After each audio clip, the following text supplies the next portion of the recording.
Robert Kiyosaki বলেন, আপনি যত টাকা ইনকাম করেন সেটির চেয়ে বেশি গুরুত্বপূর্ণ সেই টাকার মধ্যে কত টাকা আপনি ধরে রাখতে পারলেন। অনেকে দেখবেন মাসে লাখ লাখ টাকা ইনকাম করে, তবুও মাস শেষে হাতে কিছুই থাকে না। আবার কেউ কেউ অল্প আয়েই টিকে থাকে আর ধীরে ধীরে অর্থনৈতিকভাবে নিজেকে শক্তিশালী করে। এখন কথা হলো, এরা কিভাবে নিজেকে শক্তিশালী করে? এটির অ্যান্সার হচ্ছে, কিছু মানুষ শুধুমাত্র টাকা কামায় আর কিছু মানুষ সেই টাকাকে সুরক্ষিত করে রাখে, মানে স্মার্ট অ্যাসেট গড়ে তোলে। সো আজকের এই ভিডিওতে আমি আপনাদের সাথে শেয়ার করব এমন 5টি অ্যাসেটের কথা যেখানে আপনার টাকা রাখা উচিত, মানে ইনভেস্ট করা উচিত ব্যাংকে না রেখে। এরপর কিভাবে ধনীরা অর্থনৈতিক বিপর্যয়ের মধ্যেও নিজেকে নিরাপদ রাখে, এবং সবার শেষে শেয়ার করব কিভাবে আপনিও আজ থেকেই এটি শুরু করতে পারেন। সো ভিডিওটি শেষ পর্যন্ত দেখতে থাকুন, খুবই গুরুত্বপূর্ণ একটা টপিক নিয়ে আজ আলোচনা করব। সবার প্রথম আপনার মাথায় একটা জিনিস ফিক্স করে রাখতে হবে, আর এই বিষয়টি নিয়ে খুব একটা কথাবার্তা হয় না। আপনি এখন শুনলে অবাক হবেন, মনে মনে ভাববেন আরে এভাবে করে তো চিন্তাই করে দেখিনি। সেই বিষয়টি হচ্ছে কেন টাকাকে রক্ষা করা গুরুত্বপূর্ণ। দেখবেন আমাদের দেশে অনেক পরিবারের মানুষেরাই মাসে ভালো টাকা ইনকাম করে, কিন্তু তাদের একটাও অ্যাসেট নেই। জাস্ট একটা দুর্ঘটনা বা একটা অসুস্থতা তার পুরো পরিবারকে বসিয়ে দিতে পারে। রিচ ড্যাড পুয়ার ড্যাড বইয়ে রবার্ট কিওসাকি বলেছেন, ধনী লোকেরা অ্যাসেট কেনে, গরিব আর মধ্যবিত্ত লোকেরা লাইবিলিটিস কেনে। সুতরাং শুধুমাত্র আয় করলেই হবে না, আপনাকে আয় রক্ষা করতে হবে অ্যাসেট দিয়ে। তাই সবার প্রথম অ্যাসেটটি হচ্ছে ইমার্জেন্সি ফান্ড আপনার থাকতে হবে।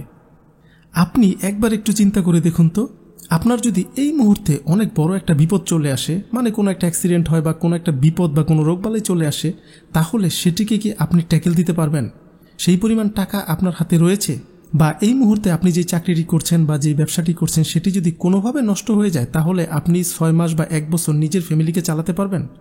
যদি না পারেন, তাহলে এখানেই সবার প্রথম আপনাকে টাকা ইনভেস্ট করতে হবে, মানে আপনার ভবিষ্যতের বিপদ আপদের জন্য আপনার টাকা রেখে দিতে হবে। এতে করে যেটি হবে, এটি আপনাকে ধার করা থেকে বাঁচাবে, মানসিক চাপ কমাবে, হঠাৎ চাকরি চলে গেলেও আপনি বিপদে পড়বেন না। হ্যাঁ, এটা কোনো আয় করে না, কিন্তু এটা আপনার জীবনের অনেক বড় একটা সম্পদ। কারণ এই ধরনের বিপদে যারা পড়ে তারা পুরো ধ্বংস হয়ে যায়, পুরো লাইফটাই শেষ হয়ে যায়, পুরো পরিবারটাই শেষ হয়ে যায়। কিন্তু আপনি যদি টাকা সেভ করে রাখেন, সেই সময়টাতে আপনি হয়তোবা 3 মাস 6 মাস কষ্ট পাবেন, কিন্তু নিজেকে খুব দ্রুত রিকভার করে আবার আপনি একটা ফ্লোতে চলতে পারবেন।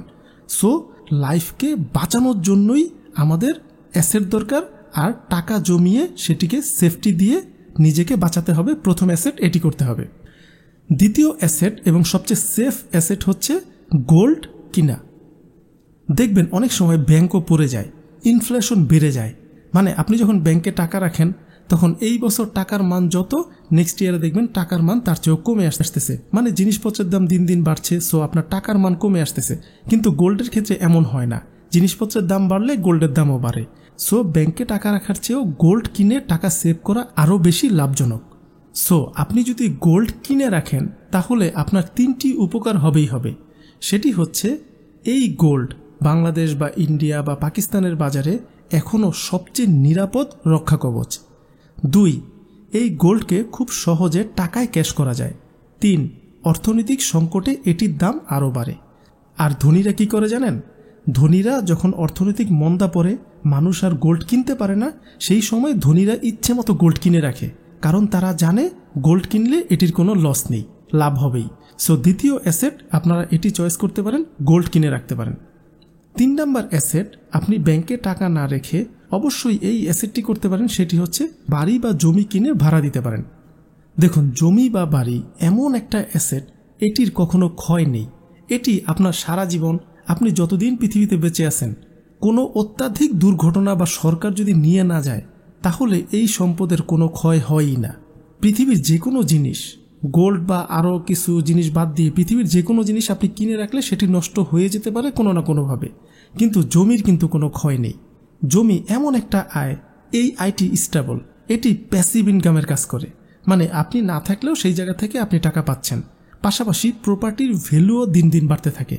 ধনী লোকেরা একটা কথা সবসময় বলে যে আপনি বড় একটা বাড়ি কিনে সেই বড় বাড়িটায় নিজে একা একা থাকা উচিত না, আপনার উচিত কিছু অংশ ভাড়া দেওয়া, কিছু অংশে নিজে থাকা, আর এটি অনেক ভালো একটা ইনকাম সোর্স। সো ব্যাংকে টাকা না রেখে অবশ্যই জমি কেনা উচিত। এরপরের অ্যাসেটটি হচ্ছে নিজের বিজনেস বিল্ড করা। অনেকেই বিজনেস করতে ভয় পান আর তাই ব্যাংকে টাকা রেখে দেন। পৃথিবীতে হাজারো রকম বিজনেস রয়েছে, আমাদের দেশগুলোতে হাজারো রকম প্রোডাক্ট প্রতিদিন মানুষ ইউজ করে। সো এই প্রোডাক্টগুলো কোনো না কোনোভাবে কেউ না কেউ বিক্রি করতেছে।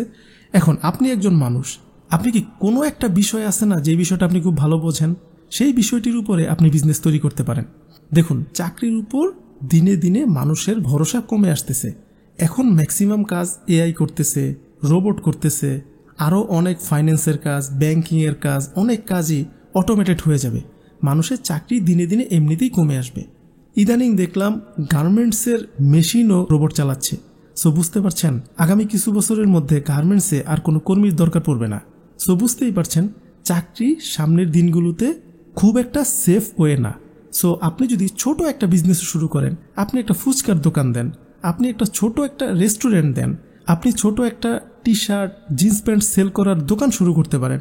আপনি যাই করেন সেই বিষয়টা একটু মনোযোগ দিয়ে 6টা মাস ঘাটাঘাটি করে আরও অন্যেরা কিভাবে বিজনেসটি করছে, কিভাবে কার দোকান অনেক ভালো চলছে, কার দোকান চলছে না, না চললে কেন চলছে না, যারটা চলছে তারটা এত ভালো চলছে কেন, এই জিনিসগুলো 6 মাস ঘাটাঘাটি করার পর ছোট করে অল্প কিছু টাকা ইনভেস্ট করে বিজনেস শুরু করা উচিত।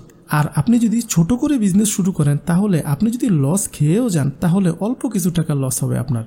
আর যখন অল্প কিছু টাকা লস হবে, তখন আপনি সেই জায়গা থেকে আবার শিখবেন, নিজের পকেট থেকে আবার কিছু টাকা অ্যাড করে সেই ভুলগুলো না করে এগেইন আপনার বিজনেসকে বাঁচাতে পারবেন। এভাবে করেই একটু একটু করে শিখেই মানুষ বিজনেস করে। সো ভয় পাওয়ার কিছু নেই, বিজনেস অনেক ভালো একটা অ্যাসেট। এর পরের অ্যাসেটটি হচ্ছে আমার সবচেয়ে প্রিয় অ্যাসেট, সেটি হচ্ছে আপনার নিজের স্কিল এবং জ্ঞান। দেখুন, টাকা চুরি হয়ে যেতে পারে, ব্যবসা নষ্ট হয়ে যেতে পারে, ব্যাংক ডুবে যেতে পারে, কিন্তু আপনার শিখা একটা জিনিস কেউ কখনোই চুরি করতে পারবে না। সেটি নষ্টও হবে না যতক্ষণ না পর্যন্ত আপনি নিজে নষ্ট না হয়ে যাচ্ছেন। সো আপনার উচিত হবে কোনো একটা স্কিল শিখা। সামনের দিনগুলোতে স্কিল বেসড অনেক বিজনেস তৈরি হবে। স্কিল বেসড অনেক আর্নিং সোর্স অলরেডি তৈরি হয়ে রয়েছে। মানুষ অনেক আর্ন করতেছে নিজের স্কিলকে গেইন করে। সো বুঝতেই পারছেন, স্কিল সবচেয়ে বেশি মানুষকে টাকা আয় করার জন্য সাহায্য করবে এই 2025-এর পর থেকেই। সো আপনি কোন স্কিলটি শিখবেন, কেন শিখবেন, কিভাবে শিখবেন, এই বিষয়টি ডিটেলসে আমি শেয়ার করেছি আমার ঠিক এর আগের ভিডিওটাতে। সেই ভিডিওটির লিঙ্ক আমি এই ভিডিও ডেসক্রিপশন এবং কমেন্ট সেকশনের পিন কমেন্টে দিয়ে দিব। আপনারা সেই জায়গা থেকে ক্লিক করে বিষয়টি ডিটেলসে জানতে পারবেন। সো এই হচ্ছে পুরো ভিডিওটি। কমেন্ট করে জানাবেন আপনি কোন অ্যাসেটটি দিয়ে শুরু করতে চান, অবশ্যই কমেন্ট করে জানাবেন। আর আমি নিয়মিত ভিডিও আপলোড করে যাব, আপনারা আমার চ্যানেলটিকে সাবস্ক্রাইব করতে ভুলবেন না।